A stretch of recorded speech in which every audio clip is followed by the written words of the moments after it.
नमस्कार, श्री स्वामी समर्थ। मी डॉक्टर सचिन झांबरे। आता आगामी काळामध्ये येते खंडोबाचं नवरात्र। माझं चॅनल जर तुम्ही अजून सबस्क्राइब नसेल केलं तर चॅनल सबस्क्राइब करा आणि तुम्हाला जर व्हिडिओ खरंच आवडत असतील तर त्याला कमेंट करा की छान व्हिडिओ आहे किंवा लाईक करा। कारण की एखादा माणूस जेव्हा एखादी माहिती सांगतो किंवा एखादं कार्य करतो तर त्याला शाबासकीची थाप मिळाली की त्याला उत्स्फूर्तता मिळते की बाबा अजून नवीन व्हिडिओ मिळावं, त्याला एक उत्साह प्राप्त होतो। म्हणून तुम्ही अवश्य व्हिडिओ आवडल्यास नक्की लाईक्स करा आणि चॅनल जास्तीत जास्त लोकांपर्यंत पोहोचण्याचा प्रयत्न करा। हे व्हिडिओ जास्तीत जास्त लोकांपर्यंत पोहोचण्याचा प्रयत्न करा की जेणेकरून आपलं खरं हिंदू धर्म काय आहे, खरे सण व्रत वैकल्य कसे, शास्त्र काय सांगतं हे माहिती जन लोकांपर्यंत पोहोचवेल। आता खंडोबाचे नवरात्राला जे सुरू होतं ते मार्गशीर्ष शुक्ल प्रतिपदेपासून। आता बरेच जण ह्याला काय जण देवदीपावली त्या दिवशी म्हणतात आणि हे खंडोबाचं नवरात्र 6 दिवसाचं असतं। 6व्या दिवशी चंपाषष्ठी असते। तर बरेच जण मला आज 2-3 फोन आले तर काय जण नवरात्रासारखे जे शारदीय नवरात्र असं देवीचं 9 दिवस तसं नाहीये। प्रत्येकाचे तिथी आहे, प्रत्येकाचे नियम आहेत, प्रत्येकाच्या विविध उपासनेचे प्रकार आहेत। तसं हे मल्हारी मार्तंड जे आहे ह्याचं जे नवरात्र हे 6 दिवसाचं असतं, हे 6 दिवसाचंच तुम्ही करा।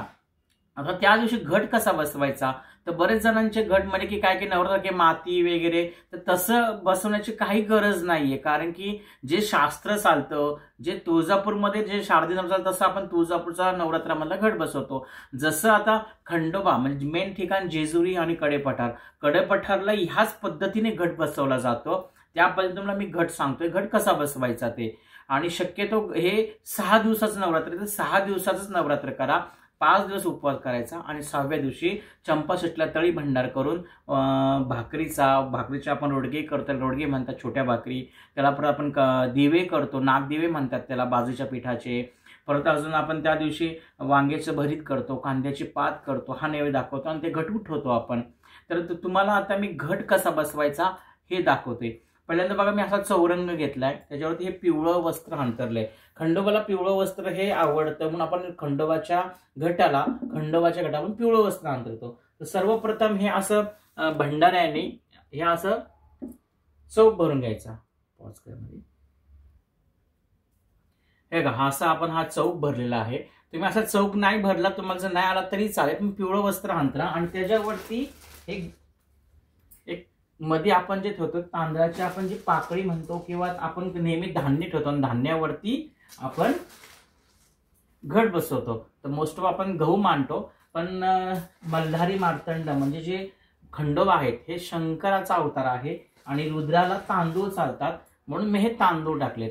तर हे असं केलं, तांदळाचं ऐकलं मी अशी पिंड काढली आणि पिंड काढताना लक्षात ठेवा पिंडीची जी खालची बाजू आहे जे आपण समजा तीर्थ येतं तर ती नेहमी उत्तरेला पाहिजे, लक्षात ठेवा। ही माझी उत्तर दिशा आहे म्हणून ह्या दिशेला मी ह्याचं उत्तरचं टोक केलेलं आहे आणि जी साळुंकी आहे ती मधी, कारण की शेवटी भगवान शिवाचा अवतार हा खंडोबा आहे म्हणून मी ही पिंड केली।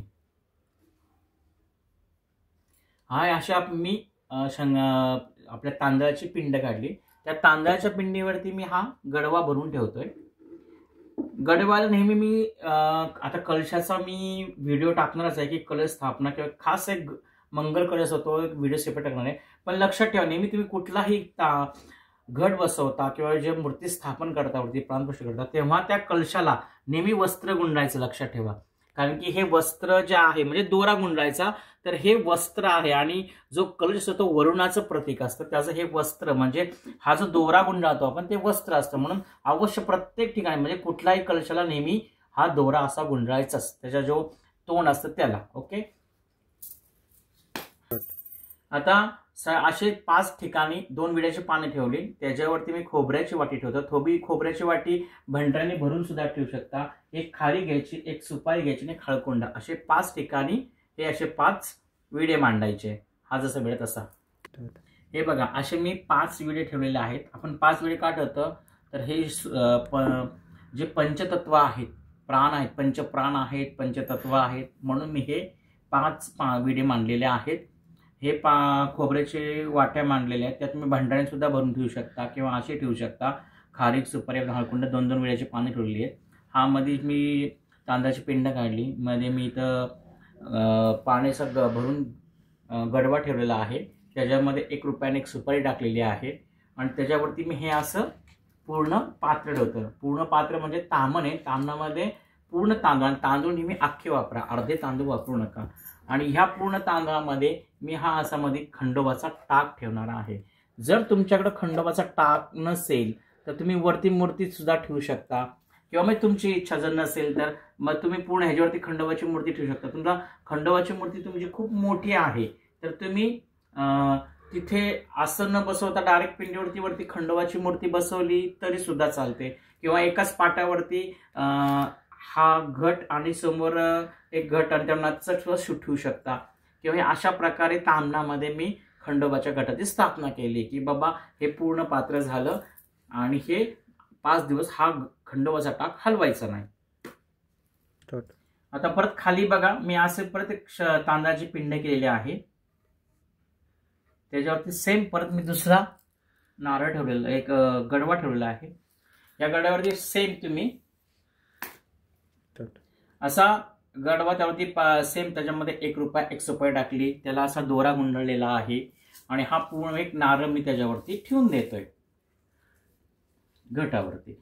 हा पण असाही तुम्ही घट बसू शकता, किंवा हाच घट तुम्ही वरती सुद्धा बसू शकता एकाच चौरंगावर. जर तुमच्याकडे चौरंगा पाठ सेपरेट नसेल तर वरती असंच थोडंसं हे हा जो आपण खंडोबाचा टाक आणि हे जे गडवं बसेल तर थोडासा पाठीमागे घ्यायचा आणि पुढे तुम्ही असं बसू शकता. किंवा मी हे बाबा सेपरेट मी खंडोबाची मूर्ती म्हणून सेपरेट ठेवलंय, खाली मी हा गट करलाय. तुमच्या घरामध्ये जर कोटंबा असेल तर हा कोटंबा असा समोर ठेवू शकता. तुम्ही जी ड्युटी बुदली आहे ती तुम्ही अशी या ठिकाणी तुम्ही ड्युटी बुदली ठेवू शकता अशी. आणि इथे तुम्ही जर तुम्हाला घालायचं असेल तुम्ही याला माळा पण घालू शकता, की 5 दिवस माळा घालतात आपण, जसं नवरात्रामध्ये शारदीय नवरात्रामध्ये देवीच्या माळा घालतो तसं. आणि नाही घातल्या तरी चालतील, पण असा घट बसवा. ही अशी पूर्ण पद्धत घटाची आहे. तुम्ही हा असा घट अवश्य बसवा. जो मातीचा घट आहे ते जेजुरीमध्ये कडेपठारला बसवत नाही, कडेपठारला असाच घट बसवतात की बाबा हा कलश ठेवून कलशावरती नारळ, असाच घट जेजुरीमध्ये कडेपठारला बसवतात. आपण आपले जे कुलदेव कुठले आहे, जेजुरी आणि खंडोबा, आपला जेजुरीचा खंडोबा कडेपठार, मग तिथं जी पद्धत आहे तीच पद्धत. आपल्या मनाने कुठली पद्धत कधी काढू नका. जे शास्त्र सांगतं शास्त्रांनीच चाला. काय जण बरेच जणांचे मला फोन आले की बाबा आम्ही 9 दिवसाचे केले, तसं करणं. हे 6 दिवसाचं नवरात्र आहे, हे 6 दिवसच करा. मनाने 9 दिवस असं कधी करू नका. काय घट हे कालपासून बसून सुरुवात केली का 9 दिवस मध्ये, तसं करू नका. घट हे मार्गशीर्ष शुक्ल प्रतिपदेलाच बसतात आणि चंपाषष्ठीला, कारण की चंपाषष्ठीला देवाने अवतार धरिला. हे मल्हारी पद पण आहे, मार्गशीर्ष चंपाषष्ठीला देवानं अवतार धरिला. म्हणजे म्हणून हे 5 दिवस आणि 6व्या दिवशी देवाने जन्म घेतला, देवाने अवतार घेतला, म्हणून आपण त्याचं उत्थापन करतो. अशा प्रकारे तुम्ही सर्वांनी घट बसा. इथं उजव्या बाजूला नंतर तुम्ही अखंड 6 दिवस दिवा लावा. या अशा प्रकारे सर्वांनी घटस्थापना करा. या 5 दिवसामध्ये नवरात्रीमध्ये या खंडोबाच्या तुम्ही मल्हारीचा मंत्र असतो, तो मंत्राचे जास्त जप करा. मल्हारी महात्म्य असतं त्याचे पारायण करा. त्याचे तुम्ही 11 पारायण करू शकता 5 दिवसामध्ये, 9 पारायण करा किंवा 5 पारायण अशी करा. मल्हारी महात्म्य पोथी कुठेही मिळते, मल्हारी महात्म्याची पोथीची पारायण करा. मल्हारीचा जो जप असतो तो जप करा तुम्ही. 108 माळा, रोज 108 माळाची असेल 1 माळ करा किंवा रोज 5 माळा करा. जेवढी उपासना तुम्हाला खंडोबाची करता येईल या 5 दिवसामध्ये, त्या 5 दिवसामध्ये आठवणीने तुम्ही जास्त उपासना करा. कारण की कुलदेवताची उपासना फार गरजेची असते. जशी आपण शारदीय नवरात्र देवीचं करतो तसं हे ज्याचं कुलदैवत खंडोबा आहे त्या प्रत्येकाने हे नवरात्र अवश्य करावं. 5 दिवस उपवास करावा. 6व्या दिवशी चंपाषष्ठीला उपवास सोडावा. कारण की इथून पाठीमागं बऱ्याच जणांना माहीत नव्हतं.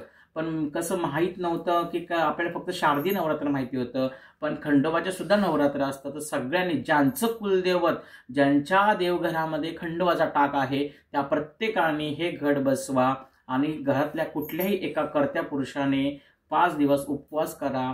अशा प्रकारे सर्वांनी हे शारदीय नवरात्र हे खंडोबाचे नवरात्र साजरी करा. जर कुणाला काही शंका असतील, कुणाला काही ह्याच्यामध्ये मार्गदर्शन हवे असेल तर मला फोन करू शकता. धन्यवाद.